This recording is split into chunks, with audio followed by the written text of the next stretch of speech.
Good afternoon, everyone. My name is Arnetta Whiteside, and I am the Associate Director at Publicis Media's multicultural practice, The Cultural Quotient. I identify as a cisgender, heterosexual, dark-skinned Black woman. I'm a native of Cleveland, Ohio, and I've lived in New York and Los Angeles over the course of my years here. I have a bachelor's degree from Pace University and a master's degree from Pepperdine University. I've been at Publicis almost 6 years and in the advertising industry for about 18. I am a passport-carrying American, and I've been able to visit some countries that some of my friends cannot. And I say this to you because I want you to understand that everyone has some type of privilege. And some of us have more privileges than others, as you'll learn from the next session, which is bystander to upstander. But what we're talking about today is aspiring from ally to accomplice to co-conspirator.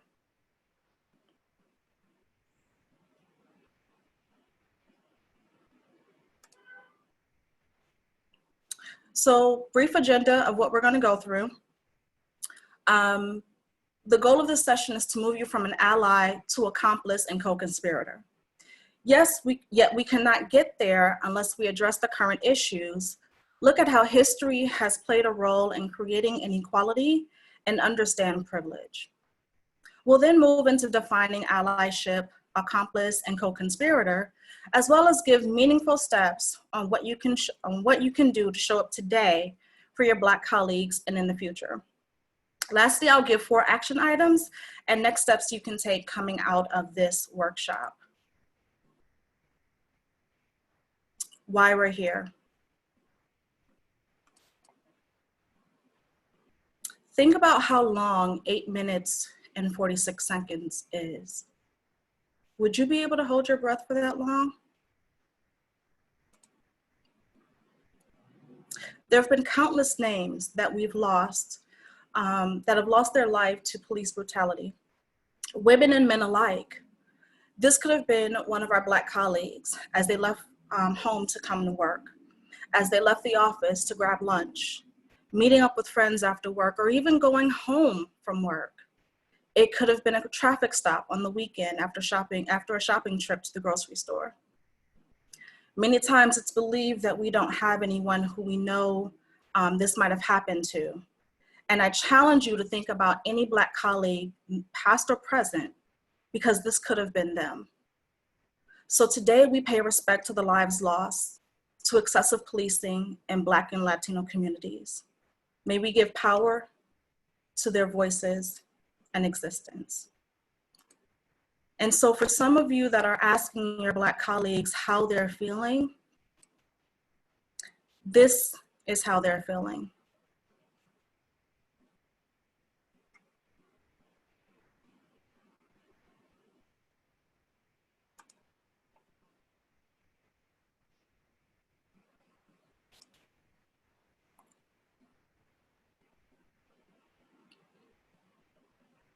I'm a young Black man doing all that I can to stand.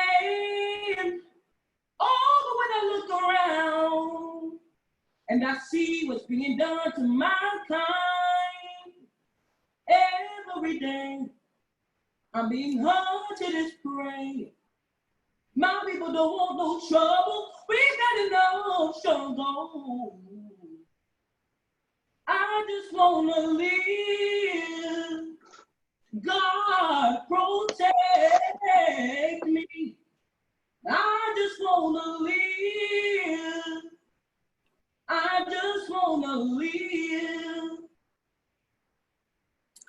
We just want to live to see the next day. We don't ask for anything that comes to us. It's been said that racism is so American that even when we protest against racism, some assume we're protesting America. So I'm going to take us on a little journey. of systematic racism and how it's been institutionalized as part of the governing policies written as America was born. Systemic racism is a social structure in which policies, institutional practices, cultural representations, and other norms work in various, often reinforcing ways to perpetuate racial group inequity. It identifies dimensions of our history and culture that have allowed privileges associated with whiteness and disadvantages associated with color to endure and adapt over time. Systemic racism is not something that a few people or institutions choose to practice. Instead, it's been a feature of the social, economic, and political systems in which we all exist. Systemic racism is enforceable by violence, state-sanctioned and otherwise. Systematic oppression, on the other hand, are actions or behaviors which occur methodically or in an organized manner. Again, it's based on institutionalized laws and or procedures. This speaks to the reinforcement of systemic racism. An example of this would be over-policing, redlining, which is drawing lines for housing to keep Black people out of certain neighborhoods, and defunding our schools in more urban areas. So this next slide is going to be, it's going to be hard for some of us. I'm going to take a bit of time to go through some key moments in history in which systemic oppression and racism have been rooted. Let me first start by saying race is not biological. It's a false classification of people that is not based on any real or accurate biological or scientific truth. It's a political and social construct designed to give power and legitimize dominance of white people over non-white people. Historically, this power was justified by using religion, social science, and pseudoscience. As a matter of fact, our third president, Thomas Jefferson, suggested that there are natural differences between races and asked scientists to find them. So the idea of racial inferiority was created to justify unequal treatment of Africans. White superiority bred race and racism. Moving back into the 1600s, the term white actually first appeared in colonial law in the late 1600s. And by 1790, we were asked to claim race on the census just 3 years after the Constitution was written. And understand that slavery didn't start in America. There were well-known and established slave cultures with the Spaniards and Portuguese before slaves even arrived in Jamestown in 1619. Chattel slavery as we know it in America was legal for over 246 years. So let's start off by going through the Constitution, right? Which was written in 1787. But the Constitution would not have been ratified by the Southern states unless there was a provision that protected and explicitly recognized slavery. This provision allowed for Southern states to count slaves as 3/5 of a person, and it gave them additional representation in the original House of Representatives. But even before the Constitution was written, there were slave patrols, which are your earliest forms of policing. Slave patrols were based on for-profit, privately funded systems where people were employed to watch out for illicit activity. In the South, policing centered on economics, the protection of property and shipping. Example, importing slaves. These patrols were tasked with chasing and tracking runaway slaves and preventing revolts. The first formal slave patrol was created in the Carolina colonies in 1704. Even after formal slavery was abolished, policing in the form of enforcement of segregation and disenfranchisement of freed slaves continued through Reconstruction and set the foundation for our current policing structures today. The Emancipation Proclamation was signed by President Abraham Lincoln in September of 1862 and didn't go into effect until January 1st of 1863, while the nation was still engulfed in a civil war. But there are several major caveats that we have forgotten that were built into the Emancipation Proclamation. One, it only applied to states that ceded the nation. It exempted part of the Confederacy that was already under Northern control, and it left slavery untouched in the states that were considered loyal or border to the Union. Last but not least, it was dependent upon military victory. So if the North had not won the Civil War, slavery very well could still have existed. 13th Amendment. Most people think that the Emancipation Proclamation actually abolished slavery, but it didn't. The 13th Amendment did, and that was passed in 1865. However, former Confederate states sought to undermine the law by creating what are called the Black Codes, oppressive laws that only applied to Blacks. They took on a variety of forms, including mandatory apprenticeships, oppressive labor laws, strict vagrancy laws, and restrictive travel, and often authorized more severe punishment of Blacks than whites for the identical conduct. The first Civil Rights Act was actually written in 1866, and it sought to overrule the Southern Black Codes by affirming the full citizenship of newly emancipated Blacks by defining citizenship in terms of all persons. It was the first piece of legislation after the Civil War to declare all people born in the United States as US citizens. And it says, citizens of every race and color, and without any regard to any previous condition of slavery or involuntary servitude, shall have the same right in every state and territory as is enjoyed by white citizens, and shall be subject be subject to like punishment, pains, and penalties, and to none other any law, statute, or ordinance. However, this act was rarely enforced, if ever enforced, in the Confederate States.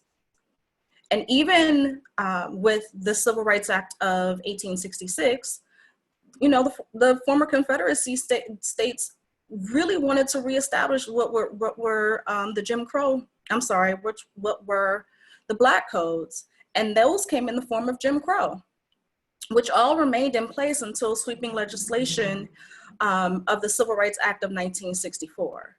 And even the Civil Rights Act of 1964 did not give Black people the right to vote or access to fair housing.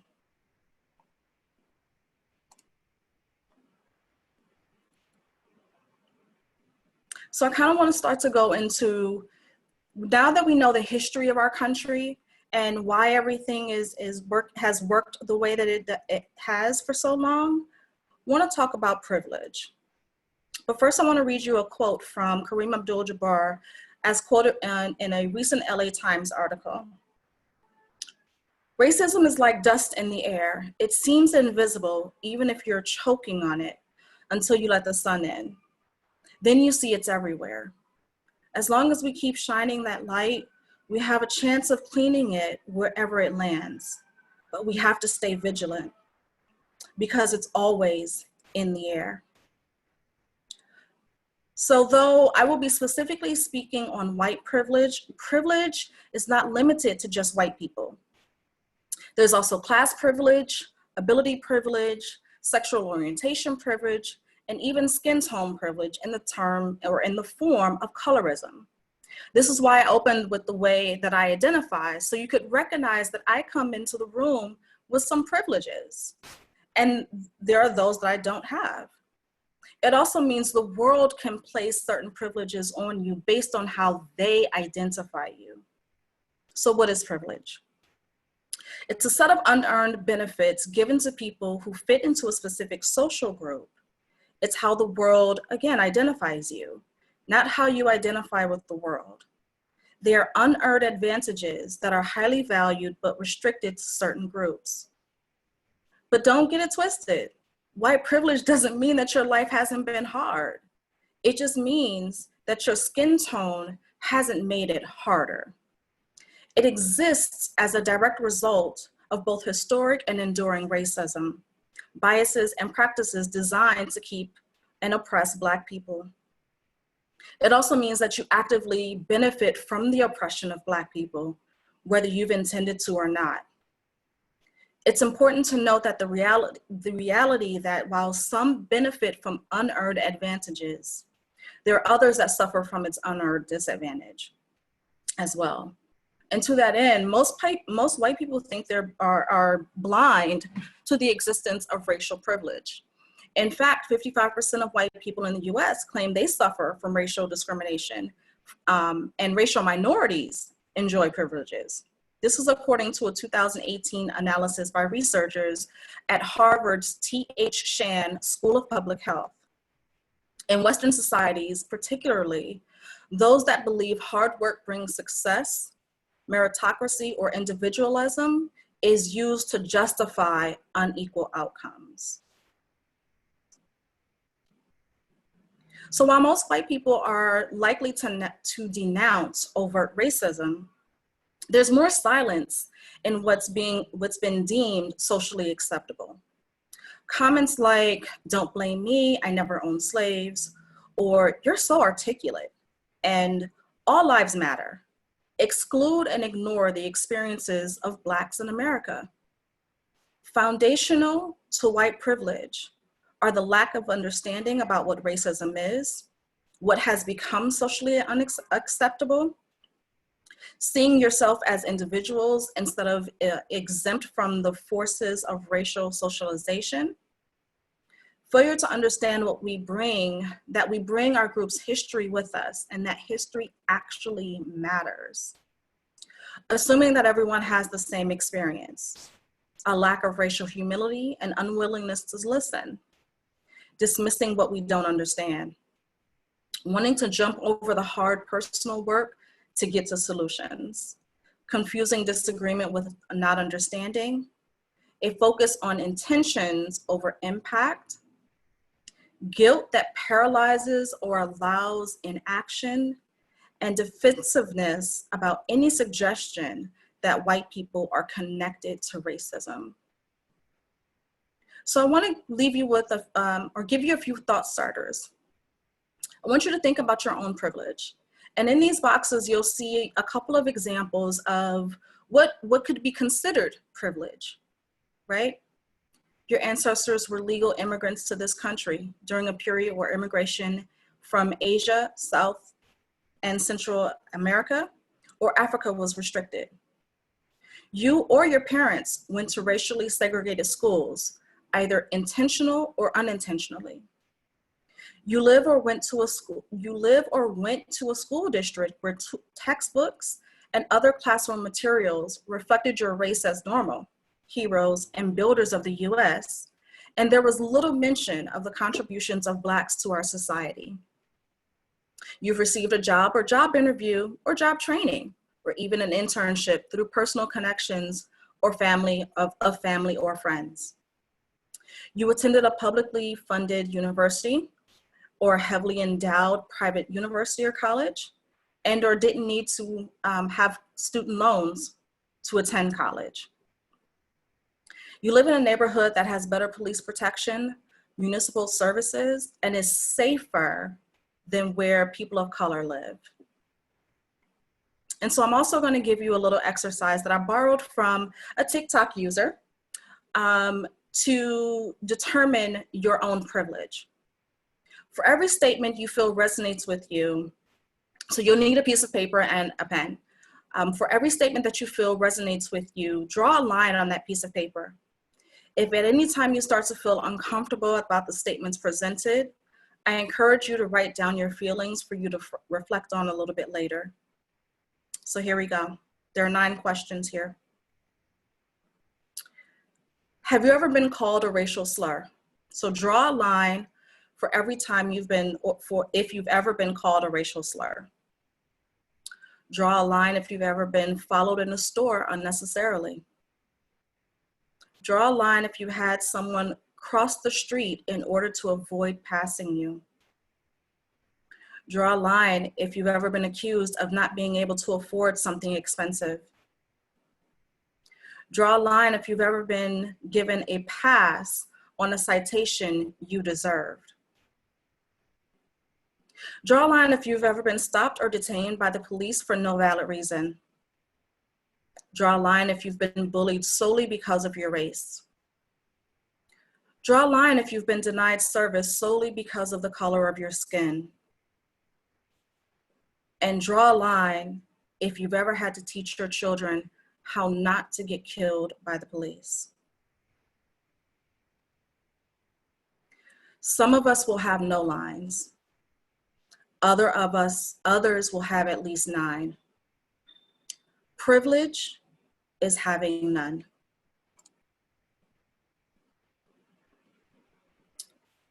So I love this image when I came across it because it speaks to the action needed to move from ally to accomplice and co-conspirator, right? We repeat what we don't repair. But first I want to give you an idea of what it's like to work while Black at Publicis. This might be uncomfortable for someone, for some of you, but these are real examples of things that have happened to your Black colleagues at least over the last 6 years that I've been with the agency. Your agency is going through a major pitch, and it occurs to them the day before the client presentation that diversity is a significant factor for the client when considering an agency. The pitch team reaches out to you to ask for your rock star woman of color to sit in the room as a visual representation of diversity. When gathering for a team status meeting, your new hairstyle becomes the topic of conversation that lasts the length of the meeting. A group of senior leaders pass your desk, heading into a conference room nearby.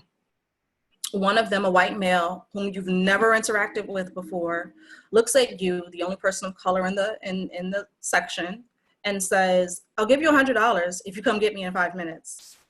Laughs loudly, and then walks into the conference room. During a team meeting, a manager mentions that there will be 2 new affinity groups created within the company. One for Black employees and another for employees that identify as LGBTQ+. One participant, a white male, replies, "I feel like the minority. Maybe I should create an affinity group for white men." Women of color can definitely relate and agree with this next one. "Is it a wig? Is that your real hair? Can I touch it?" "No. I laid out all day yesterday and I'm almost as dark as you." Colleague approaches a senior Black talent and says, "I need an angry Black woman." And last but not least, you're one of the good ones. It's in these moments of microaggressions that we need an ally to speak up and speak out against these aggressions. Next, we'll talk about allyship, the levels of allyship, and moving from ally to accomplice and co-conspirator. So according to Merriam-Webster dictionary, an ally is a verb meaning to unite or form a connection or relation between. Allyship is not self-assigned. It's prescribed to you by those you show up for. An ally is someone whose personal commitment to fighting oppression and prejudice is reflected in the willingness to educate oneself about different identities and experiences, challenge one's own belief and discomfort, be a disruptor and educator in spaces that are dominated by whiteness. Some do's and don'ts of allyship. Do be open to listening. Do be aware of your implicit biases. Do your research to learn more about the history or the struggle in which you are participating. Do the inner work to figure out a way to acknowledge or how you participate in oppressive systems. Do the outer work and figure out how to change those oppressive systems. Do amplify the voices of those without your privilege, both online and when physically present. Do learn how to listen and accept criticism with grace, even when it's uncomfortable. A few don'ts. Don't expect to be taught or shown. Take it upon yourself to use the tools around you to learn and answer your questions. Do not participate in the gold medal oppression Olympics. It's not one or the other, it's both and. You don't need to compare how your struggle is just as bad. Do not behave as though you know best. Do not take credit for the labor of those who are marginalized and did the work before you stepped into the picture. And do not assume that every member of an underinvested group feels oppressed. So the anatomy of an ally: they have a mouth to speak against injustice. They have a nose to sniff out implicit bias. They have eyes to identify their privilege, ears to listen to the people of color experience, a heart to cultivate empathy for the oppressed, and hands to take action and make change. And so, like I said, there's levels to this, right? Performative ally is just that. Someone who acts as an ally. They're very much a spectator. Try not to disrupt the status quo. The actions of a performative ally do not explicitly name or challenge the pillars of white privilege or supremacy, which is necessary to move toward racial equality. I liken them to a person who jumps on the bandwagon of a sports team who's winning, made it to the playoffs, championships, Super Bowl, whatever, right? But they have no ties or vested interest in them winning.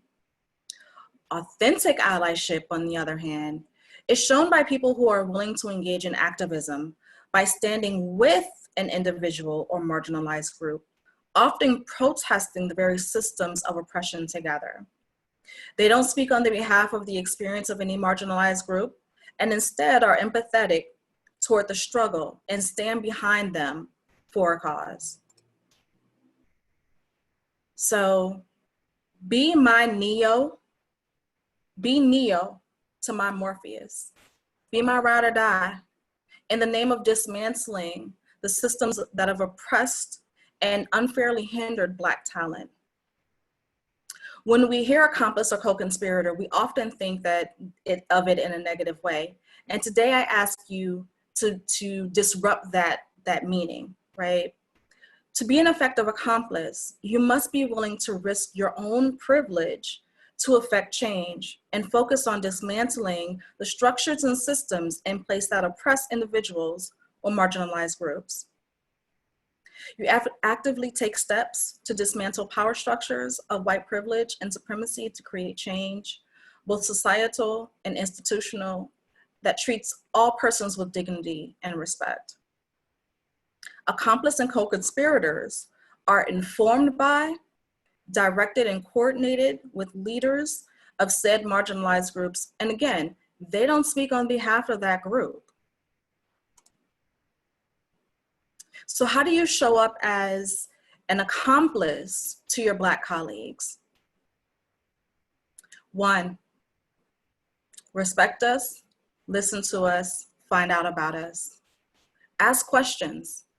Say hi to us in the hallways when you see us. Don't make assumptions, don't take over, and don't assume you know what's best for them. Don't assume you know their background or their struggle. And don't take over a conversation or problem that they've come to you with, and don't assume, again, that you know what's best for them. In this moment, be honest in your shortcomings. We don't expect you to know everything, but we do expect you to educate yourself. This is a simple one. Check the meeting invite or the attendee list. Too often our Black talent are left off of the meeting. If they're part of your team, the whole team should be present. Give proper credit where credit is due. If someone on your team rocked a client presentation, make sure they get the credit for it. If they provided an insight that no one else thought of and the client bought into it, give them credit for it. Educate and talk to other white people about racism, even and especially when it feels uncomfortable. Interrupt those jokes and those comments. Only you can start to make that change in your friend circle. Equity of pay and equity of opportunity. If you're in management role and or a role that gives you an opportunity to promote, elevate, and right-size someone's pay, do it. Lastly, amplify Black voices. Too often our voices are muted by over-talking of others. Ensure everyone on your team has a voice and shares an opinion. Also note that some people process differently, so giving them grace to come back with ideas and suggestions also allows for their voice to be amplified. And so in ending this, my 4 actions to you are: understand the connections between racism, economic issues, and other forms of injustice. Learn from the history of whiteness and racism. Notice how it changed over time and how it subverted or resisted challenges. Notice who is in the center of attention and who is the center of power. Racism works by directing blame toward people of color and consolidated power and privilege to and for white people. Support the leadership of people of color and do it consistently. Lastly, don't confuse a battle for the war. Racism is flexible and adaptable. There will be gains and losses in the struggle for justice and equality. And so coming out of this workshop, there will be some training on how to be a better ally that will be led by our BRGs of Viva Women of Color, MOCA, Egalite, and the Pan-Asian Council that sits at Publicis Sapient. Those will be available through Marcel toward the end of July. More information will be released in the coming weeks. Additionally, the team at Leo Burnett created an Allyship in Action resource guide that will be shared via the Marcel platform. And as you leave this workshop and continue to go about the rest of your week, think about how you want to show up for your colleagues as an ally or accomplice co-conspirator. I thank the team for letting me be a part of this day, and I thank you all for listening. And now I'm going to turn it over to Erica Casey, who will introduce your next workshop.